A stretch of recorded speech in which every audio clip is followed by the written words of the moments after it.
Talcher police हाथ में brown sugar बेपारी गैंग 10 जन ब्राउन सुगर बेपारी गिरफ से निकटर 56 ग्राम धला जहर जबत होती। 4टी बाइक 8टी मोबाइल और नगद 12,000 टंका जबत करिछि पुलिस। जबत ब्राउन सुगर आनुमानिक मूल्य 5,60,000 टंका हेबो। तालचेर थाना जंदाबाहाल गाँव में गत किछि दिन है ब्राउन सुगर कारोबार चलिथिबा नै अभियोग होई आसुथिला।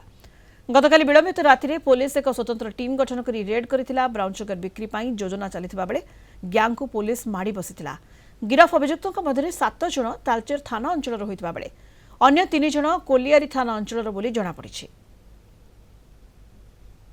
तो कल राति 12टा बेले एक निर्दिष्ट खबर मिलता कि जंदावाल केनाल रोड पाखरे आश्रम स्कूल पाखरे किछि पिला सेठी एकाठी होइचंती एवं से माने ब्राउन सुगर बिक्री करूचंती।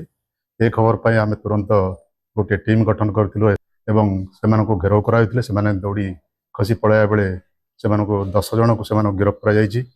सेमानको ठारू 55.64 ग्राम रो ब्राउन सुगर जार आनुमानिक मूल्य 5,60,000 हेबो। 8 गोटी मोबाइल फोन 12,000 टंका एवं 4टी बाइक जबत करा जायछि।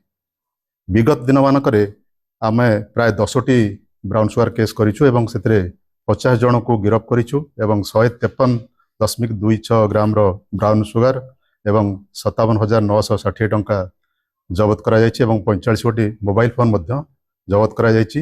एभली ब्राउन सुगर बेपार करुथिबा लोक मानक विषय रे हमकु खबर देबे। सेमानक विरुद्ध रे आमे कार्यानुष्ठान ग्रहण करिवु एवं सेमानकर नाम गोपनीय रखा जाय सहित सेमानक आर्थिक पुरस्कार मध्य दिया जिवो।